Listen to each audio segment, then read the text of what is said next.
നോക്കൂ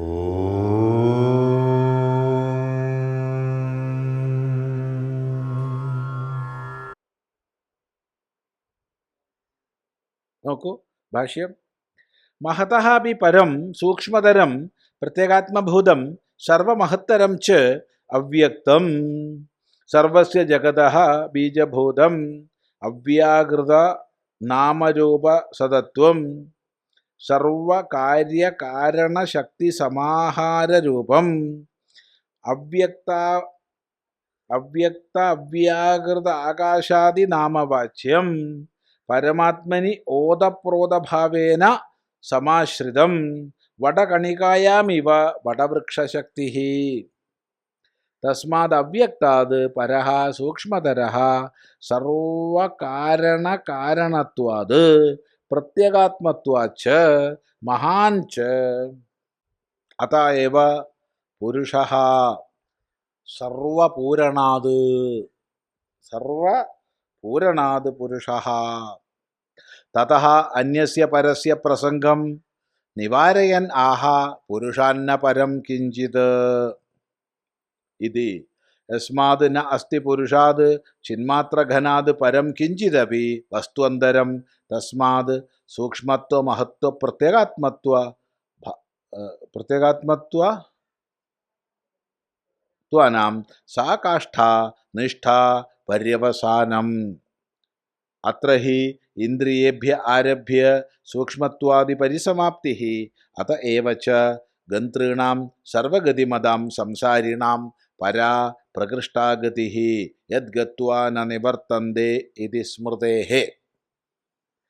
മഹതഃ അപി പരം സൂക്ഷ്മതരം പ്രത്യേകാത്മഭൂതം സർവമഹത്തരം ച അവ്യക്തം സർവസ്യ ജഗതഃ ബീജഭൂതം അവ്യാകൃതനാമരൂപസതത്വം സർവകാര്യകാരണശക്തിസമാഹാരരൂപം അവ്യക്ത ആകാശാദി നാമവാച്യം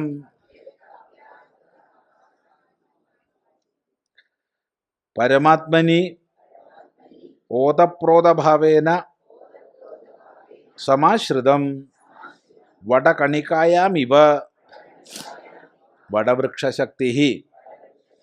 തസ്മാത് അവ്യക്താത് പരഃ സൂക്ഷ്മതരഃ സർവകാരണകാരണത്വാത് പ്രത്യഗാത്മത്വാച്ച മഹാംശ്ച. അത ഏവ പുരുഷഃ സർവപൂരണാത്. തതഃ അന്യസ്യ പരസ്യ പ്രസംഗം നിവാരയൻ ആഹ പുരുഷാത് ന പരം കിഞ്ചിത്.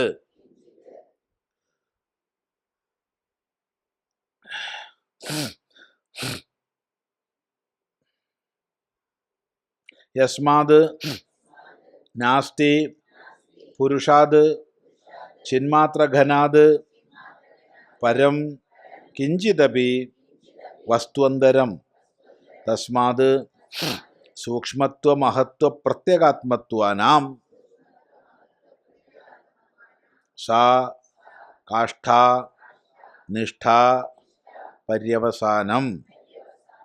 അത്ര ഹി ഇന്ദ്രിയേഭ്യഃ ആരഭ്യ സൂക്ഷ്മത്വാദി പരിസമാപ്തിഃ.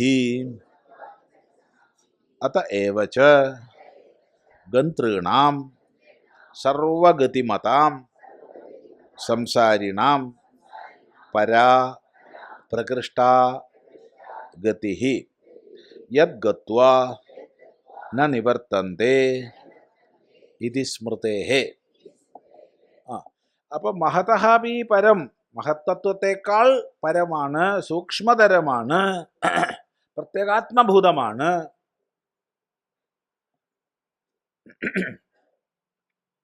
സർവമഹത്തരം, മഹത്തരമായതാണ്. അവ്യക്തം, യാതൊന്ന് വ്യക്തമല്ലയോ ആ അതിസൂക്ഷ്മ ഈശ്വര തത്വം.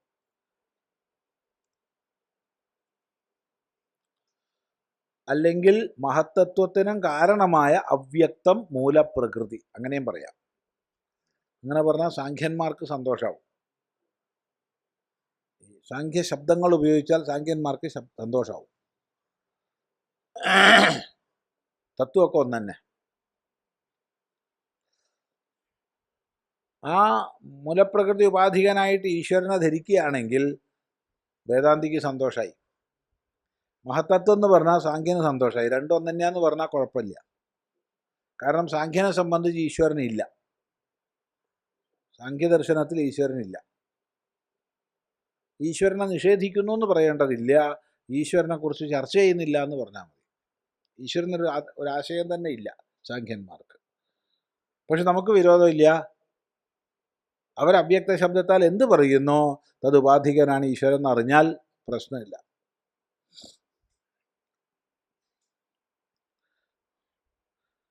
സർവസ്യ ജഗതഃ ബീജഭൂതം, സർവജഗത്തിൻ്റെയും ബീജഭൂതമായതാണ് അവ്യക്തം, കാരണഭൂതമായതാണ് അവ്യക്തം.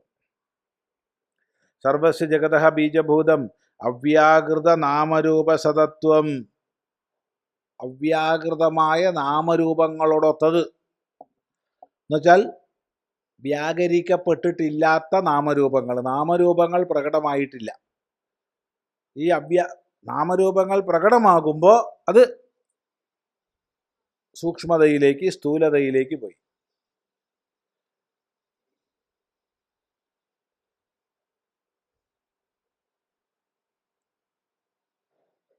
നാമരൂപങ്ങളുടെ സൂക്ഷ്മഭാവം.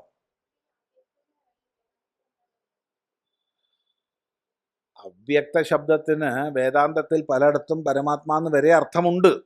അവ്യക്തോക്ഷര ഇത്യുക്തസ്തമാഹു പരമാം ഗതിം എന്ന് ഓർമ്മിക്കുക. അവിടെ പരമാത്മാന്ന് തന്നെ അർത്ഥം. പക്ഷെ ഇവിടെ എടുക്കേണ്ട ആവശ്യമില്ല, ഇവിടെ മായാന്ന് എടുത്താൽ മതി. അവ്യക്തത്തിന് സാഖ്യന്മാർ മൂലപ്രകൃതി എന്നാണ് പറയുന്നത്. മൂലപ്രകൃതി, നമുക്കതിന് മായാന്ന് പറയാം.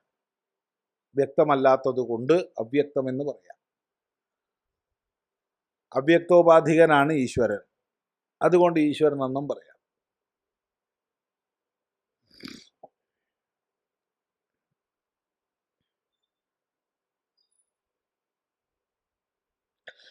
അവ്യക്ത അപ്പോൾ നാമരൂപങ്ങൾ പ്രകടമായിട്ടില്ലാത്ത,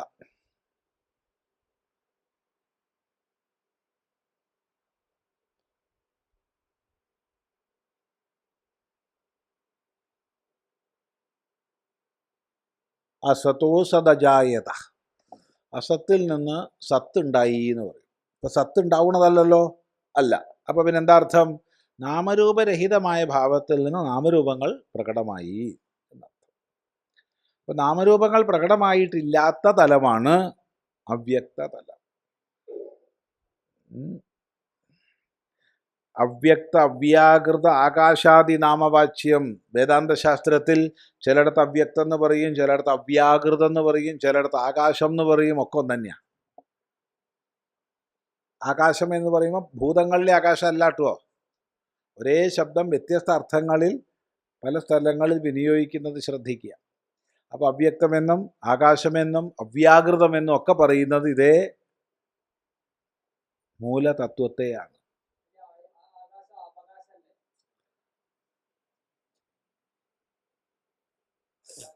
ആ ആകാശം അവകാശതയല്ലേ എന്ന് ചോദിച്ചാൽ, സാമാന്യമായ ആകാശത്തിൻ്റെ ഗുണമാണ്, ആകാശത്തിൻ്റെ ധർമ്മമാണ്, ആകാശത്തിൻ്റെ സ്വരൂപമാണ് അവകാശത, ഉൾക്കൊള്ളാനുള്ള ഇടം എന്നത്. അപ്പം എല്ലാത്തിനെയും ഉൾക്കൊള്ളുന്നത് എന്നുള്ള അർത്ഥത്തിലായിരിക്കാം അവിടെ പറഞ്ഞിട്ടുണ്ടാവുക. അത്രേ പറയാനൊക്കൂ.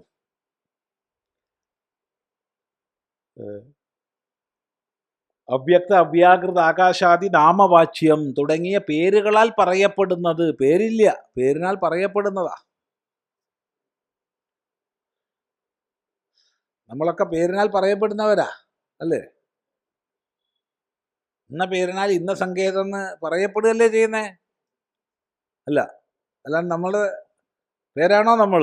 അല്ല, പേരിനാൽ പറയപ്പെടുന്നതാണ്. അതുപോലെ പരമാത്മാവ് ബ്രഹ്മം എന്നൊക്കെയുള്ള പേരിനാൽ പറയപ്പെടുന്നത്, ഈശ്വരൻ എന്നുള്ള പേരിനാൽ പറയപ്പെടുന്നത്, അത്രേ പറയാൻ പറ്റൂ.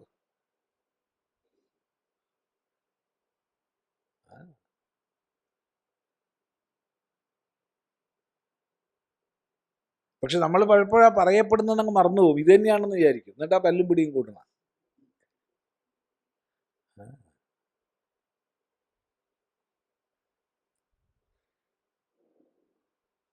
ഏറ്റവും അധികം തല്ലും പിടി ഈശ്വരന്റെ പേരിലായിരിക്കും പൊതുവെ.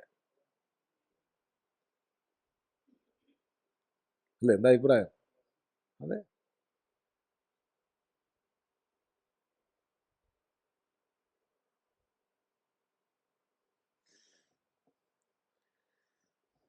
നാമവാച്യം, പേരിനാൽ പറയപ്പെടുന്ന, പരമാത്മനി ഓതപ്രോതഭാവേന സമാശ്രിതം, അടിസ്ഥാനമായ പരമമായ സത്യസ്വരൂപത്തിൽ പരമാത്മാവിൽ ഓതപ്രോതമായത്. ഓതപ്രോതം ഊടുമ്പാവും. ഇപ്പൊ ഈ വസ്ത്രം ഉടുത്തു, ഈ വസ്ത്രം എന്താ സംഭവം? ഇത് വെറും നൂലിങ്ങനെ ഓതപ്രോതമായതാ, അല്ലാണ്ട് വസ്ത്രം ഇല്ല. അങ്ങനെ നൂല് ഓതപ്രോതമായപ്പോൾ അതിന് പേര് കൊടുത്തു വസ്ത്രം. വസ്ത്രം കൊണ്ട് വ്യവഹാരസിദ്ധിയുണ്ട്, വ്യവഹാരസിദ്ധിയുണ്ട്. പക്ഷെ വസ്ത്രം ഉണ്ടോയെന്ന് ചോദിച്ചാലോ, നൂലിൽ നിന്ന് ഭിന്നമായിട്ടില്ല. നൂലുണ്ടോയെന്ന് ചോദിച്ചാലോ,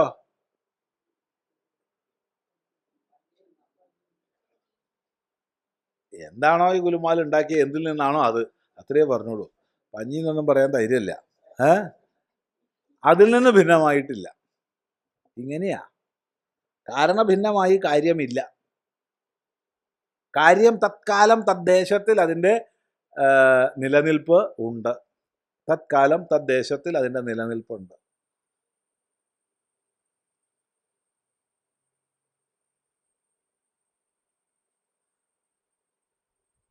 ചിന്തിക്കുക. അപ്പോൾ പരമാത്മനി ഓതപ്രോതഭാവേന സമാശ്രിതം. വടകണികായാമീവ വടവൃക്ഷശക്തി. വടവൃക്ഷശക്തി വടകണികയിൽ എന്ന പോലെ. വടം പേരാല്, പേരാലാണ് വടവൃക്ഷം. അതൊക്കെ വടമാലയൊക്കെ പ്രസിദ്ധമാണ് അല്ലേ? പേരാലിൻ്റെ മൊട്ട് കൂട്ടിക്കെട്ടി ഉണ്ടാക്കുന്ന മാലയാണ് വടമാല. അത് ഹനുമാൻ സ്വാമിക്ക് വിശേഷമാണ്.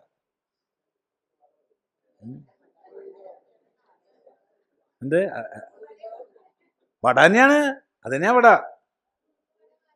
അത് തന്നെയാണ് വടമാല. പേരാലിൻ്റെ മൊട്ട് കൂട്ടിക്കെട്ടി, ഇളം തളിര് കൂട്ടിക്കെട്ടിയിട്ടുള്ള മാലയാണ് വടമാല. അത് ഹനുമാൻ സ്വാമിക്ക് വിശേഷമാണ്. പൊതുവെ വാനര രൂപത്തിലാണല്ലോ ഹനുമാൻ സ്വാമി വന്നേ. വാനരന്മാർക്ക് വളരെ ഇഷ്ടമുള്ള വസ്തുവാണ് ഈ പേരാലിൻ്റെ ഈ തളിരും സാധനം. അത്ര മുഴുവൻ കഴിച്ചു പോകും ഒരു സംഘം വന്നാൽ,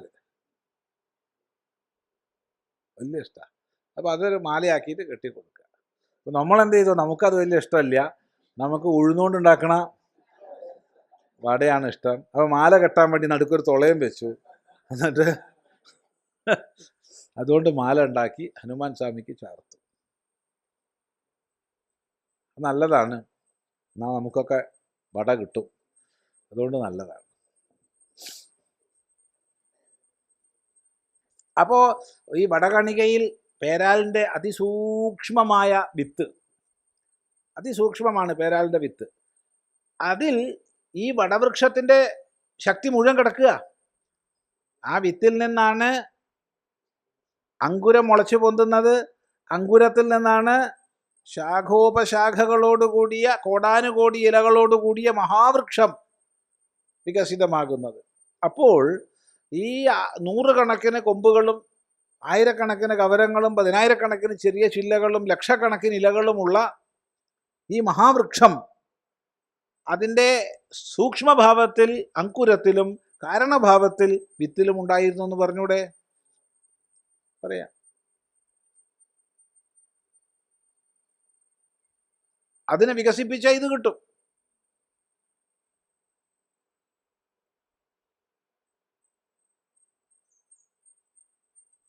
അതിനെ വികസിപ്പിച്ചാൽ ഇത് കിട്ടും.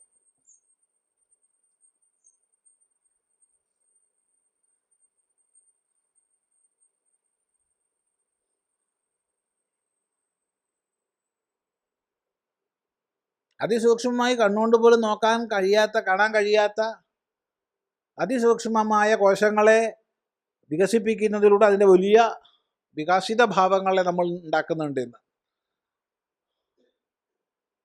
ഇപ്പോൾ ഈ സ്റ്റെം സെൽ തെറാപ്പിയുടെയൊക്കെ അടിസ്ഥാനം അതാണ് കിടക്കുന്നത്. അതിൻ്റെ വികാസ പ്രക്രിയയാണ് നടക്കുന്നത്.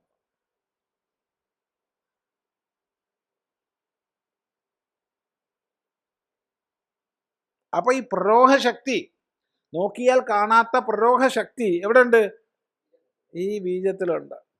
ആ പ്രരോഹശക്തിയാണ് കാരണമാകുന്ന ബീജത്തെ സൂക്ഷ്മമായ അങ്കുരഭാവത്തിലേക്ക് നയിച്ചു.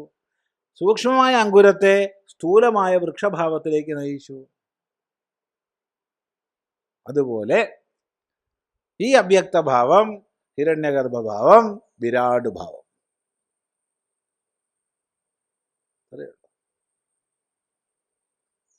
ശ്രദ്ധിക്കുക.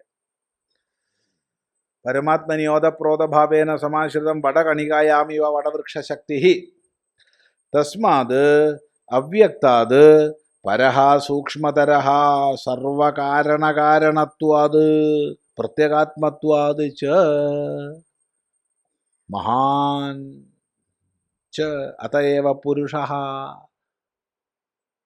അവ്യക്താത് പരഹ പുരുഷഃ. അവ്യക്താത് പുരുഷപര. അവ്യക്താത് പരഹ പുരുഷ. അവ്യക്തത്തിനേക്കാൾ പരമാണ് പുരുഷൻ. സൂക്ഷ്മമാണ്, പ്രത്യേകാത്മഭൂതമാണ്, മഹത്വം പൂർണ്ണമാണ്. പുരുഷൻ അവിടെ പൂർണ്ണൻ. എന്തിനാൽ എല്ലാം പൂർണ്ണമാണോ? സർവപൂരണാത് പുരുഷ. പൂർണ്ണം അനേന സർവം ഇതി പുരുഷ. എല്ലാം എന്തിനാൽ പൂർണ്ണമാണോ അവനെ വിളിക്കുന്ന പേരാണ് പുരുഷൻ, പരമാത്മാ. അപ്പോൾ സാഖ്യൻ്റെ പുരുഷനല്ല കേട്ടോ, പ്രത്യേകം ശ്രദ്ധിക്കണം. സാഖ്യനിൽ പുരുഷ ശബ്ദമുണ്ട്, അതല്ല, ആ അർത്ഥത്തിലല്ല ഇവിടെ. ഇതിവിടെ പരമാത്മാന്ന് തന്നെ എടുക്കണം പുരുഷൻ. സർവപൂരണാത് തതഃ അന്യസ്യ പരസ്യ പ്രസംഗം നിവാരയെന്ന. അതിനേക്കാൾ മേപ്പെട്ട ആരെങ്കിലും ഉണ്ടോ എന്ന ചോദ്യത്തെ തടഞ്ഞുകൊണ്ട് പറയുന്നു പുരുഷാന്നപരം കിഞ്ചിതി. പുരുഷന് മുകളിൽ ഇനി ഒന്നും ഇല്ല കേട്ടോ. പരമസത്യത്തിന് മുകളിൽ ഇപ്പം എന്ത് സത്യമുള്ളതെന്ന് കേട്ടോ അതിന് പരമസത്യം എന്ന് പറയുമോ? എന്താണോ അതിന് മുകളിൽ നീ ഉദ്ദേശിക്കണം അത് തന്നെയാണ് ഈ പരമസത്യം. അതിന് മേപ്പെട്ടോ നീ എന്താണോ കാണുന്നത് അത് തന്നെയാണത്. ഇത്രയേ ഉള്ളൂ, ഇനി അങ്ങോട്ടില്ല. അവിടെ അന്വേഷകനും അന്വേഷ്യവും ഒന്നായി. അവിടെ ഉപാസകനും ഉപാസ്യവും ഒന്നായി. കഴിഞ്ഞു, അന്വേഷണം കഴിഞ്ഞു, പരിസമാപ്തിയായി, തൃപ്തിയായി. ഈ തൃപ്തി വരെ അന്വേഷിക്കും. ഇതുവരെ എവിടെ എത്തിയാലും തിരിച്ചു പോരണം. ഇതറിഞ്ഞാൽ പോക്കുമില്ല വരവുമില്ല. അത്രയേ ഉള്ളൂ.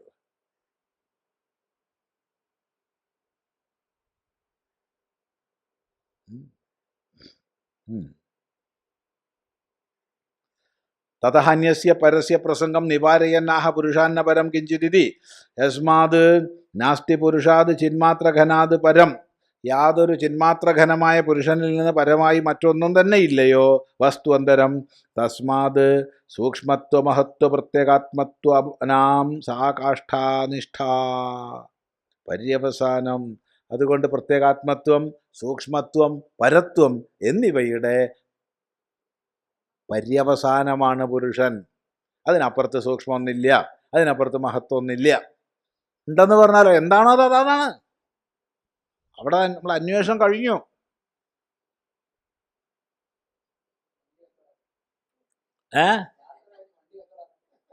അതെ, ആരാ കച്ചവടാക്കുക? അവിടെ വണ്ടി കച്ചവടാക്കാൻ യാത്ര കഴിഞ്ഞു എന്നാ പറയണത്. യാത്ര കഴിഞ്ഞു, ശരി. ഇനി വണ്ടി കച്ചവടാക്കാൻ ആരുണ്ട്? ആരോട് കച്ചവടാക്കും? ആര് കച്ചവടാക്കും? ആരുമില്ല. കച്ചവടം വല്ലതും വേണമെങ്കിൽ അതിന് മുമ്പ് ചെയ്യണം.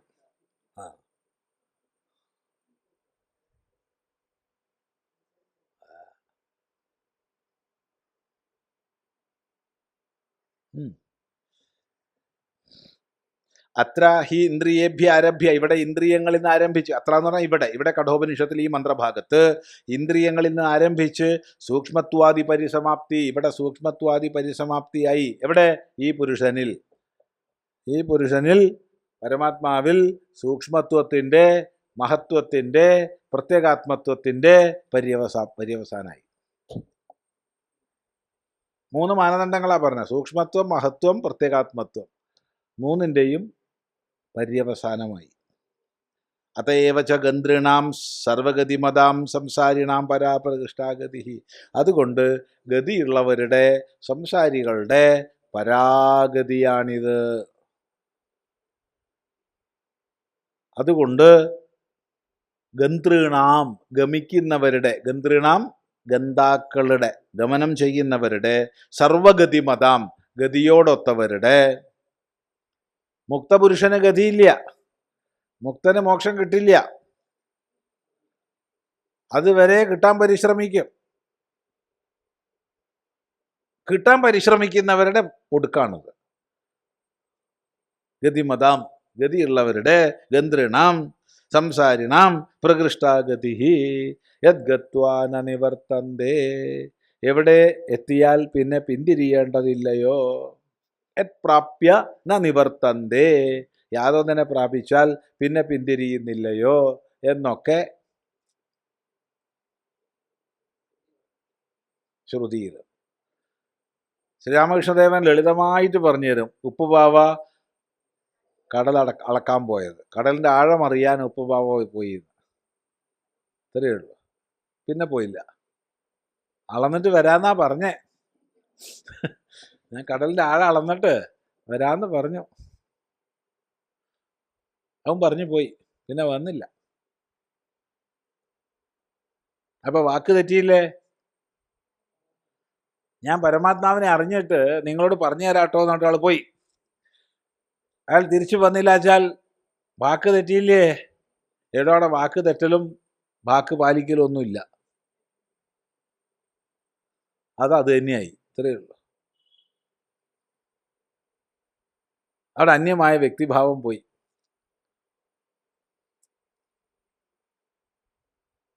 യത് പ്രാപ്യ ന നിവർത്തന്തേ യത് ഗത്വാ ന നിവർത്തന്തേ. പല ശ്രുതി സ്മൃതികളുണ്ട്. ഇതി സ്മൃതേഹേ എന്ന് സ്മൃതി പറയുന്നു. സ്മൃതി അവിടെ ഭഗവത്ഗീതയാണ്. യത് ഗത്വാ ന നിവർത്തന്തേ തദ്ധാമ പരമം മമ.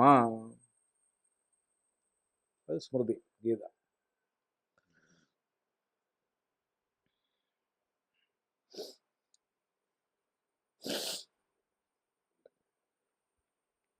അവിടെ ഒരു ചോദ്യം, ഒരു ശങ്ക വരികയാണ്. ശങ്ക എന്താ ശങ്ക? നനു ഗതിശ്ചേത് ആഗതി അപി ഭവിതവ്യം കഥം യസ്മാത് ഭൂയോ ന ജായതേ ഇതി. നനു ഗതിശ്ചേത് ആഗതി അപി, ആഗത്യ അപി അല്ലേ?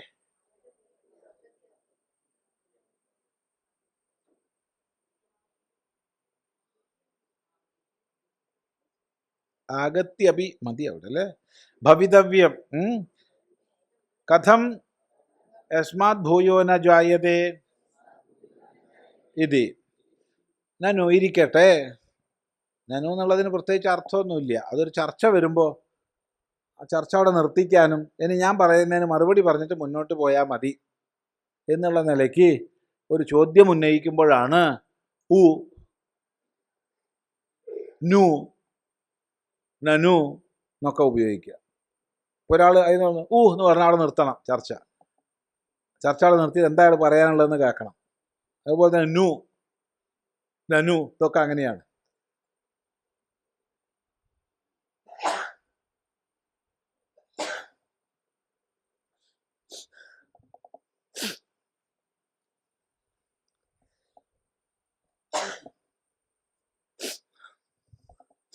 ഇന്നലെ എന്തോ ഒരു അലർജി കുടുങ്ങിയതാ, ഇന്നലെ വൈകിട്ട്.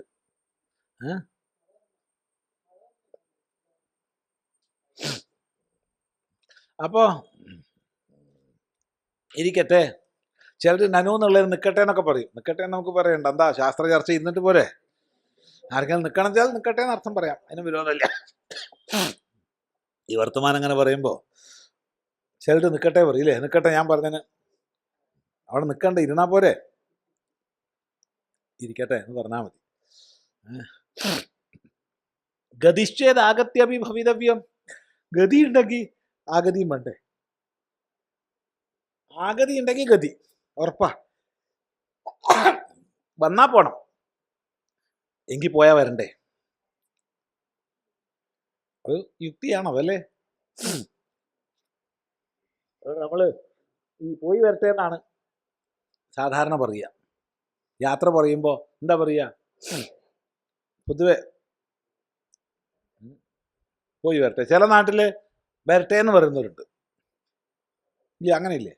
പോകുമ്പോൾ ഞാൻ വരട്ടെ കേട്ടോ. നമ്മൾ പേടിക്കും, ഇത്രയും നേരം ഇവിടെ ഇരുന്ന് വർത്താനം പറഞ്ഞിട്ട് ചായയും കുടിച്ചു എന്നിട്ട് ഇനിയും വരട്ടെ. അല്ല, പോട്ടെ എന്നതിൻ്റെ അർത്ഥം പോയി വരട്ടെ എന്നാണ്. പോയിട്ട് പിന്നെ വരാം. ഉത്തരഭാരതത്തിലൊക്കെ പല സ്ഥലത്തും, ഗുജറാത്തിൽ യാത്ര പറയുമ്പോൾ ഔച്ചു എന്നാ പറയുക, യൗച്ചു എന്നല്ല. ഞാൻ പോകുന്നു എന്നല്ല പറയുക, ഞാൻ വരുന്നു എന്നാ പറയുക, ഔച്ചു. നമ്മൾ വിചാരിക്കും എന്താ അങ്ങനെ പറയണത്? അതിൻ്റെ അർത്ഥം പോയിട്ട് വരുന്നു എന്നാ പറയുക. പക്ഷെ ഒരു സ്ഥലത്ത് പോകുമ്പോൾ നമ്മൾ പോട്ടെ എന്നാ പറയാറ്. ഒറ്റ സ്ഥലത്തേക്ക് പോകുമ്പോൾ, കാശിക്ക് പോകുമ്പോൾ നമ്മളെ പഴയ രീതി അനുസരിച്ച് പോയി വരട്ടെ പറയാറില്ല, പോട്ടെ കേട്ടോ. പോവുകയാണ്. എന്താ കാരണം? അത് നമ്മളെ വിശ്വാസം അനുസരിച്ച് അവിടുന്ന് മുക്തി പ്രാപിച്ചാൽ കഴിഞ്ഞു എന്നാ.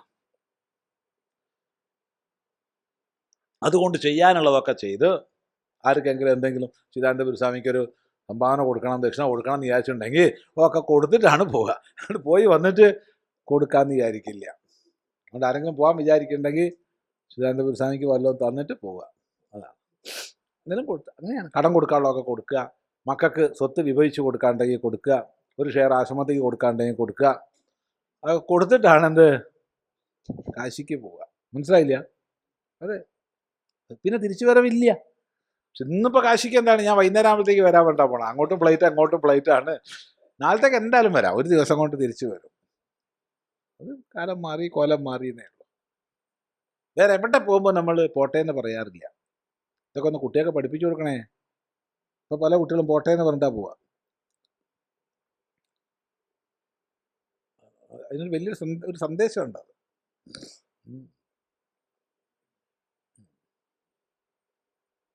അപ്പോൾ പോക്കുണ്ടെങ്കിൽ വരവുണ്ടാവണം. വേണ്ടേ? വരവുണ്ടെങ്കിൽ പോക്കുണ്ടാവണം. വന്നവരൊക്കെ പോയിട്ടുണ്ട്. വന്നവരാരാ പോകാത്തെ? വന്നവരൊക്കെ പോയിട്ടുണ്ട്. നമ്മൾ കണ്ടില്ലയൊക്കെ.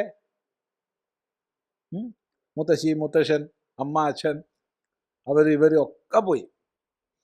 എല്ലാവരും പോയി. വന്നവരൊക്കെ പോയി. പോയവരൊക്കെ അങ്ങനെയാണെന്ന് വെച്ചാൽ വരികയും വേണം. യാദശഹി ധ്രുവോ മൃത്യുഹു ധ്രുവം ജന്മ മൃതസ്യ ച. സംശയമല്ല. പിന്നെ ഈ യസ്മാത് ഭൂയോന ജായതേന്ന് പിന്നെ എങ്ങനെയാ പറയണത്? അവിടെ പോയി കഴിഞ്ഞാൽ പിന്നെ തിരിച്ചു വരില്ല എന്ന് എങ്ങനെയാ പറഞ്ഞത്? അതൊരു യുക്തി ഉണ്ടോ? പിന്നെയും വരണ്ടേ?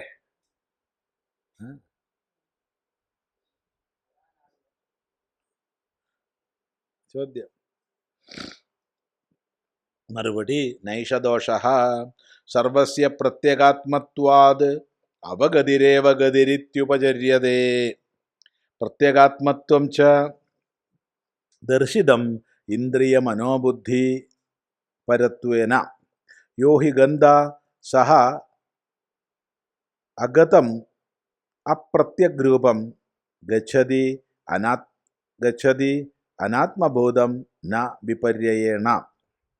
തഥാ ച ശ്രുതിഃ അനധ്വഗ അധ്വസു പാരയിഷ്ണവഃ ഇത്യാദ്യ. തഥാ ച ദർശയതി പ്രത്യേകാത്മത്വം സർവസ്യ. നൈഷദോഷഃ സർവസ്യ പ്രത്യേകാത്മത്വാത് അവഗതിരേവ ഗതിരിതി ഉപചര്യതേ. പ്രത്യേകാത്മത്വം ച ദർശിതം ഇന്ദ്രിയ മനോബുദ്ധിപരത്വേന. യോ ഹി ഗന്ത സഹ അഗതം അപ്രത്യഗ്രൂപം ഗച്ഛതി അനാത്മഭൂതം ന വിപര്യേണ. തഥാ ച ശ്രുതിഃ അനധ്വഗ അധ്വസു പാരയിഷ്ണവഃ ഇത്യാദ്യ. തഥാ ച ദർശയതി പ്രത്യേകാത്മത്വം സർവസ്യ. ഏയ് ദോഷമില്ലടോ, അതിന് ദോഷമില്ല. ചോദ്യം മറക്കരുതേ. ചോദ്യം എന്തായിരുന്നു? ഗതി ഉണ്ടെങ്കിൽ ആ ഗതിയും വേണ്ടേ? പോയാൽ വരണ്ടേ എന്നാ ചോദ്യം. അപ്പം പിന്നെ പോയാൽ അവിടെ പ്രാപിച്ചാൽ പിന്നെ തിരിച്ചു വരില്ല എന്ന് പറയുന്നത് ശരിയാണോ? ആ ദോഷമില്ല, ഒരു കുഴപ്പമില്ല, പറഞ്ഞെടുത്ത് തെറ്റില്ല. എന്താണ്? സർവസ്യ പ്രത്യേകാത്മത്വാത്. ഈ പറയുന്ന ലക്ഷ്യം വേറെ ഏതോ ലോകത്തിലോ വേറെ ഏതോ സ്ഥാനത്തിലോ അല്ല, വേറെ എവിടെ പോവുകയാണെങ്കിലും തിരിച്ചു വരണം.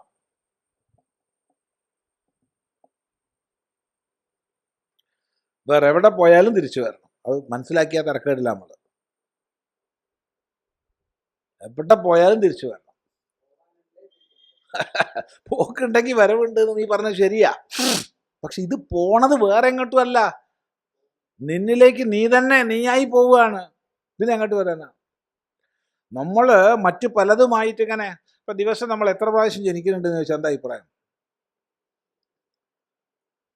നമ്മൾ ഒരു ദിവസം നമുക്ക് എത്ര ജന്മ സന്ദർഭമുണ്ട്? എന്താ അഭിപ്രായം? ചിലർക്ക് ഈ ചോദ്യം പൊട്ട ചോദ്യമായിട്ട് തോന്നും, പക്ഷെ ചോദ്യം മാറ്റാൻ തയ്യാറില്ല. നമുക്ക് എത്ര ബർത്ത്ഡേ ഉണ്ട്? അനേക ജന്മമുണ്ട് സ്വാമി, ആ അർത്ഥത്തിലല്ല ചോദിച്ചത്, അത് വേറെ, അത് ശരിയാ. ഇന്ന് തന്നെ നമ്മൾ എത്ര, ഓരോ വൃത്തി താതാത്മ്യവും തോന്നുമ്പോൾ നമുക്ക് ഓരോ വ്യക്തിത്വം വരുന്നുണ്ട്. ഓരോ വൃത്തിയോട് നമ്മൾ തുലനപ്പെടുമ്പോഴും താതാത്മ്യപ്പെടുമ്പോഴും പുതിയ ഒരു ഞാൻ ജനിക്കുന്നുണ്ട്. ഉണ്ടല്ലോ, ഉണ്ട്, സംശയമില്ല. കുട്ടിയുടെ കൂടെ ആകുമ്പോൾ ഞാൻ കുട്ടിയാവണം. കഠോപനിഷത്തിന്റെ കൂടെ ആകുമ്പോൾ ആ ഉപനിഷത്ത് പഠിക്കുന്നവനും പഠിപ്പിക്കുന്നവനും ഒക്കെ ആവണം. അതിൽ ഓരോ ദൃഷ്ടാന്തം പറയുമ്പോഴും ഓരോന്ന് കേൾക്കുമ്പോഴും നമ്മൾ അതാവണം. ദേഷ്യം പിടിക്കുമ്പോൾ, സങ്കടം വരുമ്പോൾ, സന്തോഷം വരുമ്പോൾ ഒക്കെ നമ്മളുടെ ഭാവം മാറുന്നുണ്ട്. ഓരോ വൃത്തി താതാത്മ്യവും നമ്മൾ സൂക്ഷ്മമായി പരിശോധിച്ചാൽ 1,00,000 ജന്മം ഒരു ദിവസം നമുക്കുണ്ട്. ഇല്ലേ? എന്താ അഭിപ്രായം? അപ്പൊ പിന്നെ ഏതാ ജന്മദിനം?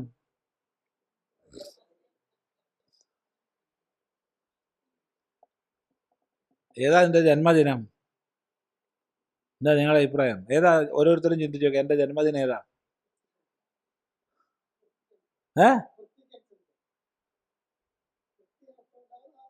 കുട്ടി എപ്പോൾ ഉണ്ടാവണം? കുട്ടി എപ്പോഴാണ് ഉണ്ടാവണത്?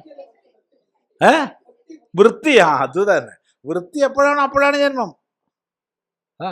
അങ്ങനെയാകുമ്പോൾ ഒരു ദിവസം തന്നെ ലക്ഷക്കണക്കിന്. ഇപ്പൊ ഇതിന് ഈ ഈ ഈ ശരീരം എടുത്തതിന് ശേഷം എനിക്ക് കോടിക്കണക്കിന് ജന്മം കഴിഞ്ഞു. ഓരോ വൃത്തി താതാത്മ്യവും ഓരോ ജന്മമാണ്. അവിടെ നമ്മുടെ വ്യക്തിഭാവം ഓരോന്നാണ്. എല്ലാവരും നമുക്ക് തിരിച്ചറിയാൻ പറ്റില്ല. തിരിച്ചറിയാൻ പറ്റുന്നത് തന്നെ അനേകം ഉണ്ടാവും. ഒരു ദിവസം ഉണ്ടാവില്ലേ? എന്തൊക്കെ ഭാവങ്ങളാ! പിന്നെ പല ഭാവങ്ങൾ നമുക്കുണ്ട്.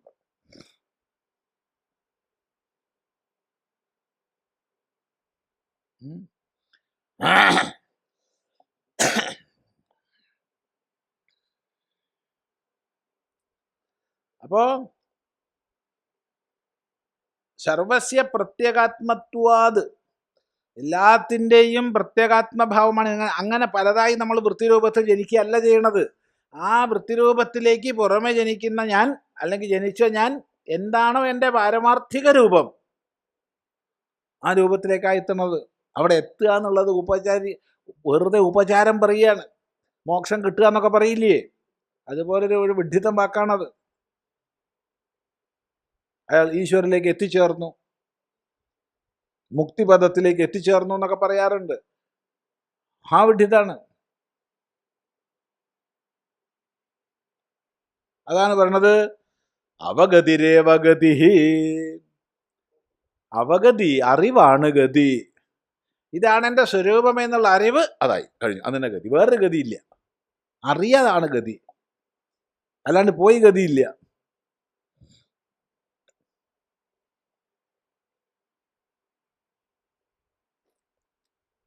ഇത് കൈലാസം എന്ന് പറഞ്ഞാൽ കൈലാസം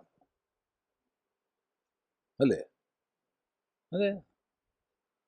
ഇല്ലെങ്കിലോ? ഇല്ലെങ്കിൽ അവർ കാണിച്ചു തരുന്ന കൈലാസം.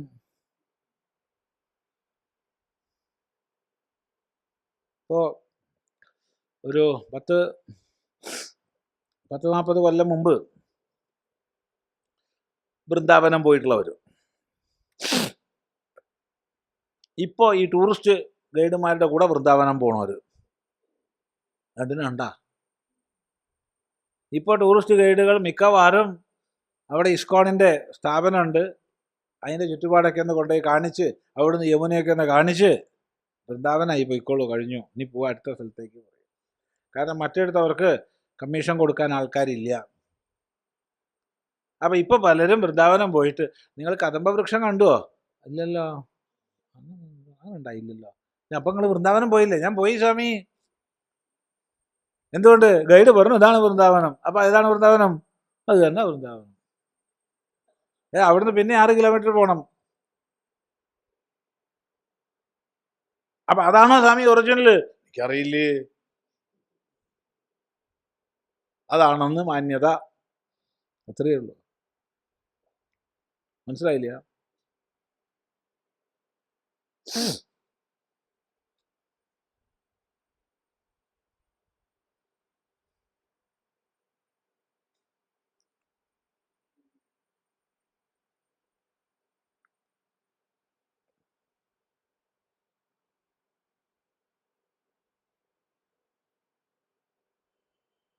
ചിന്തിക്കുക. അപ്പോ അവഗതിരേവഗതി, ഈ വാക്ക് ഹൃദിസ്ഥമാവണം. വേദാന്തത്തിൻ്റെ പരമാവധിയുള്ള ഉപദേശമാണിത്. അവഗതിരേവഗതി, അവഗതിയാണ് ഗതി. അവഗതി കവിഞ്ഞൊരു ഗതി ഇല്ല. മറ്റേ ഗതിയൊക്കെ അജ്ഞാനഗതിയാണ്. മറ്റെല്ലാ ഗതിയും അജ്ഞാനാണ്, എല്ലാം ഭ്രമജനിതമാണ്.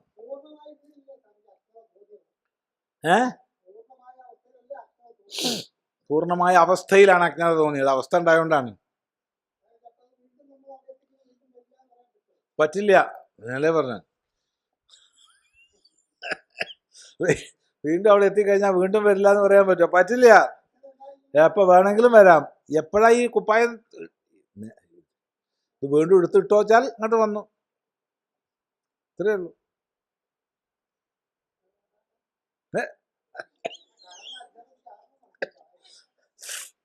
അവഗതി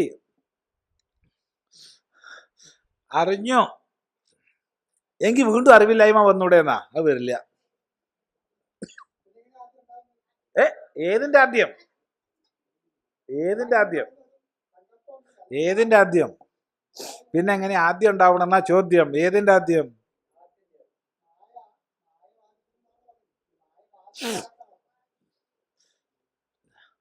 എന്തിന്റെ ആദ്യം എന്ന് ചോദ്യം. താതാത്മ്യം വന്നുകൊണ്ട് ബാധിച്ചു. താതാത്മ്യം വരാൻ ആള് ശേഷിച്ചാൽ വീണ്ടും വരാം. അതുകൊണ്ടാണ് ആ ഒരവസ്ഥ വീണ്ടും പ്രാപിക്കാം. താതാത്മ്യം തോന്നാൻ ആള് ശേഷിച്ചാൽ തോന്നാം. ഇവിടെ ആള് ശേഷിക്കണില്ല. അവഗതിരേവ ഗതി, അറിവ് തന്നെയാണ് ഗതി. അറിഞ്ഞപ്പോ ഗതി. ഞാൻ പത്താമൻ അറിഞ്ഞപ്പോ അയ്യോ പത്താമൻ പോയേ, ഒലിച്ചു പോയേ, മുങ്ങിപ്പോയേ എന്നുള്ള കരച്ചിലൊക്കെ നിന്നു. പിന്നെയും കരഞ്ഞൂടെ? പിന്നെയും കരയാം. പിന്നെയും. പക്ഷെ അവനറിയാം എന്ത്, ഞാൻ തന്നെയാണ് പത്താമൻ. പിന്നെ കരയണത് നാട്ടുകാരെ കളിപ്പിക്കാനാണ്.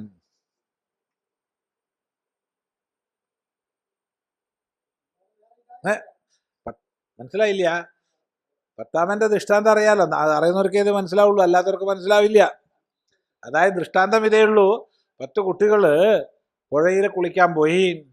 കുട്ടികൾ പുഴയിൽ കുളിക്കാൻ പോയാൽ കുളിക്കുകയല്ല ചെയ്യുക, കളിക്കുക ചെയ്യുക. അങ്ങനെ കളിച്ചും നേരം വൈകി കരയ്ക്ക് കയറി. എണ്ണി നോക്കിയപ്പോൾ 9 പേരേ ഉള്ളൂ. വേറൊരാൾ എണ്ണി നോക്കി 9 പേരേ ഉള്ളൂ. വേറൊരാൾ എണ്ണി നോക്കി 9 പേരേ ഉള്ളൂ. ആകെ ഭ്രമിച്ചു, കരയാൻ തുടങ്ങി. ഇത്രയും മക്കൾ നിന്നിങ്ങനെ കരയണത് ആ വഴിക്ക് ഒരാൾ വന്നു. എന്താ നിങ്ങൾ എന്തിനാ കരയണത്? അയ്യോ ഞങ്ങൾ 10 പേര് കുളിക്കാൻ വന്നു, എന്നിട്ട് ഒരാളെ കാണുന്നില്ല, ഒലിച്ചു പോയി എന്നാ തോന്നുന്നത്. ഇനി എങ്ങനെ ഞങ്ങൾ വീട്ടിൽ പോകും? എങ്ങനെ പോവും? 10 പേര് വന്നിട്ട്. അപ്പോൾ ഇയാൾക്ക് കാര്യം മനസ്സിലായി. ഇയാൾ എണ്ണാൻ പറഞ്ഞപ്പോൾ എണ്ണി. എടാ നീ നിന്നെണ്ണടാ. അപ്പൊ ആദ്യം പറഞ്ഞു നിങ്ങൾ കരയണ്ട, 10-ാമനുണ്ട് എന്ന് പറഞ്ഞു. ദശമഹാ അസ്തി, 10-ാമനുണ്ട് എന്ന് പറഞ്ഞു. അപ്പോൾ അവർ വിചാരിച്ചു ഞാൻ സമാധാനം ഒലിച്ചു പോയിട്ട് അപ്പുറത്തെങ്ങാണ്ട് കയറിയിട്ട് ഇയാൾ കണ്ടിട്ടുണ്ടാവും എന്ന് വിചാരിച്ചു. സമാധാനമായി. എന്നാലും 10-ാമനുണ്ടെന്ന് കേട്ടപ്പോൾ സമാധാനമായി. മരിച്ചില്ലല്ലോ എന്തായാലും. സമാധാനം, വലിയ സമാധാനം. എന്നാ ഇനി എണ്ണിയപ്പോൾ എണ്ണുന്ന ആള് സ്വയം എണ്ണുന്നില്ല. 9 പേർ എണ്ണി നിർത്തുകയാണ്. എടാ നീ നിന്നെ എണ്ണ്. ഓ, അപ്പോഴാണ് ഉപദേശം. ദശമഹാ ത്വമസി, നീ ആകുന്നു 10-ാമൻ. അപ്പൊ സാക്ഷാത്കാരം ദശമോഹമസ്മി, 10-ാമൻ ഞാനാകുന്നു. ആ സാക്ഷാത്കാരം ഉണ്ടെങ്കിൽ ഇനി 10-ാമനെ കാണില്ല എന്ന് പറയോ? വീണ്ടും തോന്നിക്കൂടെ? തോന്നാം. ആർക്ക്? മനസ്സിന് തോന്നാം. മനസ്സിന് തോന്നിയാൽ ആ ബുദ്ധിക്ക് യാതൊരു ഇളക്കമില്ല. എടാ മനസ്സേ, നീ എന്നെ അങ്ങനെ ഭ്രമിപ്പിക്കണ്ട, ഞാൻ തന്നെയാണ് 10-ാമൻ, അവിടെ അറിയാം. ഇതെന്തോ വസ്തുവാ ഒന്നാവാൻ. അവഗതിരേവഗതി, അറിവാണ് ഗതി.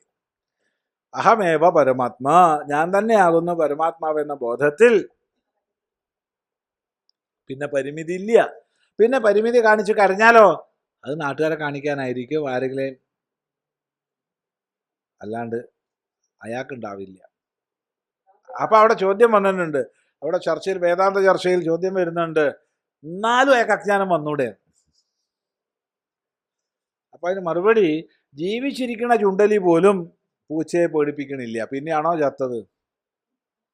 ചുണ്ടലിയാണ്, എലിയല്ല. ഇപ്പോഴത്തെ ചില എലീനൊക്കെ കണ്ടാൽ പൂച്ചയ്ക്ക് പേടിയാവും, പൂച്ച ഓടിപ്പോവും. ആ ജാതി വലിയ എലികളൊക്കെ ഉണ്ട് ഇപ്പൊ. ഇതല്ല. ആ തലത്തിൽ പരമാത്മാവുണ്ടോ? എന്തിനാ പരമാത്മാവാണ്? പരം എന്ന് പറയണമെങ്കിൽ ഒന്നിനുപരിയുള്ളതല്ലേ. അവിടെ പരമുണ്ടോ? ഇല്ല. പറയണതല്ലേ, ഇതൊക്കെ പറച്ചിലല്ലേ, ഇതൊക്കെ പറയാൻ മാത്രമുള്ളതല്ലേ. ഈ സ്വരൂപബോധത്തിൽ അമർന്നിരിക്കുന്നവൻ പറയുന്നുണ്ടോ? മൗനം ജൈവാസ്മി ഗുഹ്യാനാം. രഹസ്യമായതിൽ വെച്ച് മൗനമാണ്. ആ മൗനമാണ് ദക്ഷിണാമൂർത്തി ഉപദേശ ഭാഷ. അത് എത്ര പേർക്ക് മനസ്സിലാവും? ചുരുക്കം പേർക്ക്. അപ്പോൾ കുറച്ചും കൂടിയും ഒരു ജ്ഞാനമുദ്ര കാണിച്ചു കൊടുത്തു. അത് എത്ര പേർക്ക് മനസ്സിലാവും? ചുരുക്കം പേർക്ക്. അപ്പം എന്ത് ചെയ്തു? തത്വമസി അഹം ബ്രഹ്മാസ്മി ഇത്യാദി ഉപദേശിച്ചു. അത് എത്ര പേർക്ക് മനസ്സിലാവും? ചുരുക്കം പേർക്ക്. അപ്പം വിസ്തരിച്ച് പറഞ്ഞു കൊടുത്തു ഉപനിഷത്തുക്കൾ. എത്ര പേർക്ക് മനസ്സിലാവും? ചുരുക്കം പേർക്ക്. അപ്പം പിന്നെ പുരാണം, ഇതിഹാസം, ധർമ്മശാസ്ത്രം, അത് ഇത് വിപുലമായി. അത് ഒരുപാട് പേർക്ക് മനസ്സിലാവും. അങ്ങനെയാ അതിൻ്റെ ഒരു പോക്ക്.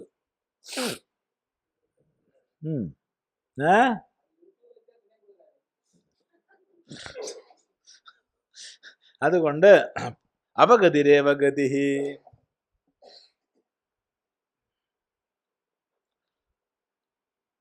ഈ ഭാഗം എടുത്തത് ഒരിക്കലും മറക്കാത്തൊരു സന്ദർഭമുണ്ട്.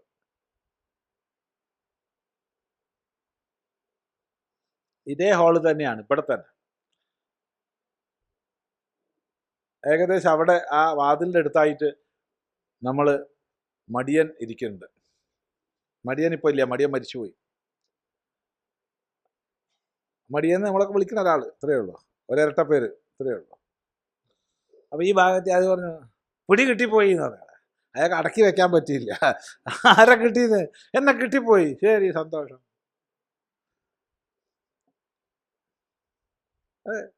ഇപ്പോഴും ഓർമ്മയാ. നല്ലൊരു രസികനായിരുന്നു. നല്ല സൂക്ഷ്മങ്ങളായ ചോദ്യങ്ങളാണ് ചോദിക്കുക. ക്ലാസ് എടുക്കാൻ തന്നെ സമ്മതിക്കില്ല, അങ്ങനെ ചോദ്യം ചോദിച്ചുകൊണ്ടിരിക്കും. പക്ഷെ സൂക്ഷ്മങ്ങളായ ചോദ്യങ്ങളാണ് ചോദിക്കുക, വളരെ സൂക്ഷ്മങ്ങളായ. ആ പിടി കിട്ടിപ്പോയി. ആരെ കിട്ടിപ്പോയി? എന്നെ കിട്ടിപ്പോയി. ആർക്ക്? എനിക്ക്. ആരാൽ? എന്നാൽ.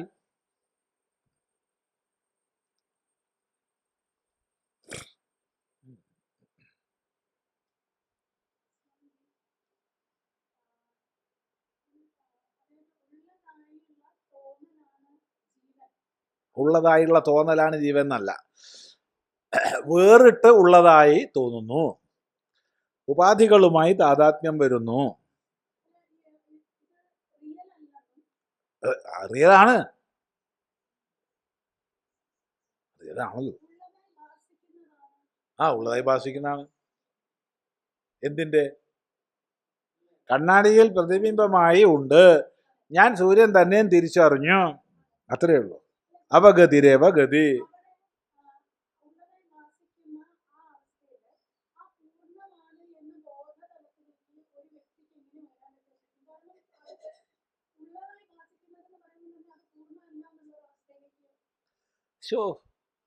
ഉള്ളതായി ഭാഷിക്കുന്നത് എന്ത്?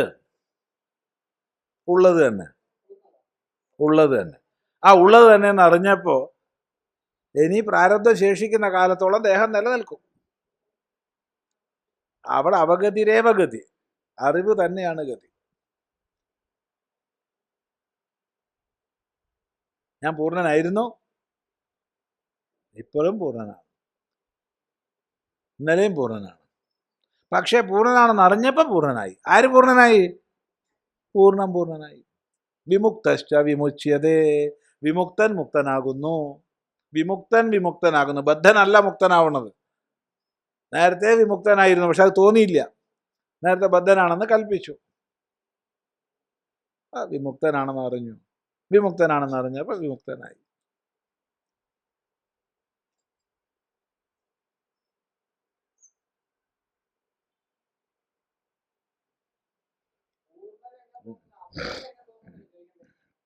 തോന്നുന്നതല്ല സംഗതി, ഇത് പറയണതാണ്.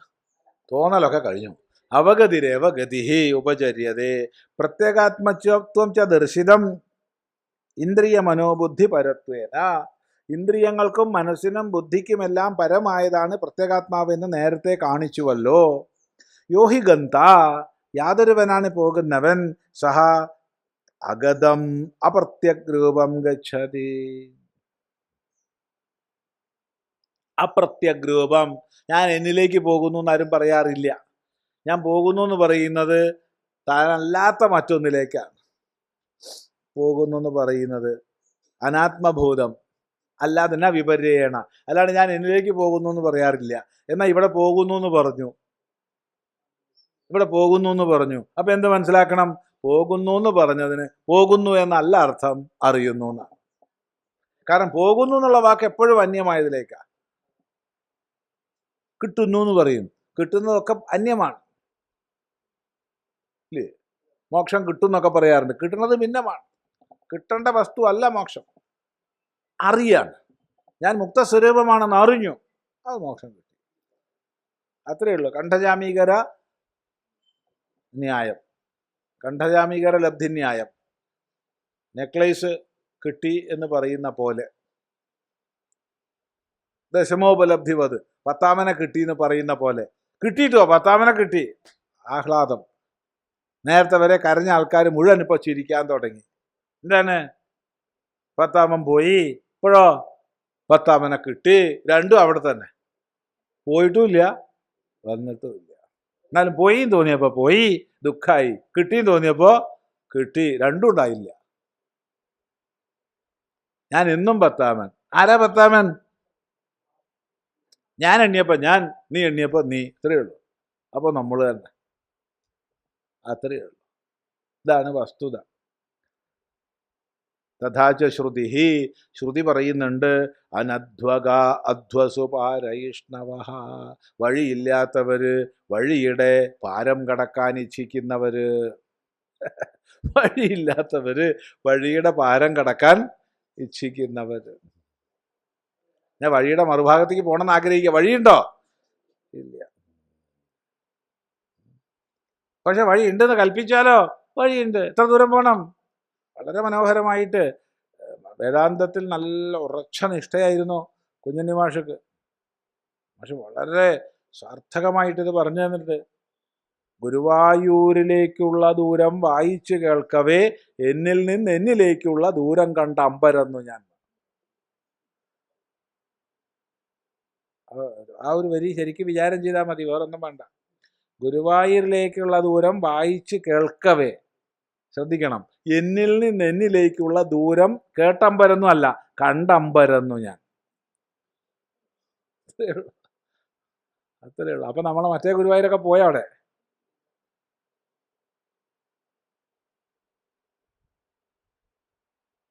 അപ്പൊ എങ്ങോട്ടാ പോണത്? എന്നിലേക്ക് പോവുക ഞാൻ? അതെങ്ങനെയാ പോവുക?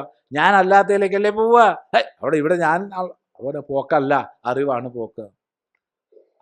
അവഗതിരേവ ഗതി തഥാച ദർശയതി സർവസ്യ പ്രത്യേകാത്മത്വം. അങ്ങനെ എല്ലാത്തിൻ്റെയും പ്രത്യേകാത്മഭാവത്തെ എടുത്തു കാണിക്കുന്നു. ആര്? ശ്രുതി. എവിടെ? അടുത്ത മന്ത്രത്തിൽ. അത് വല്ലതും കഴിച്ചിട്ടേ നോക്കാൻ പാടുള്ളൂ. അതാണ്. ഓം സഹനാവവതു സഹനൗ ഭുനക്തു സഹ വീര്യങ്കരവാവഹൈ തേജസ്വിനാവധീതമസ്തു മാ വിദ്വിഷാവഹൈ. ഓം ശാന്തി ശാന്തി ശാന്തി. ഓം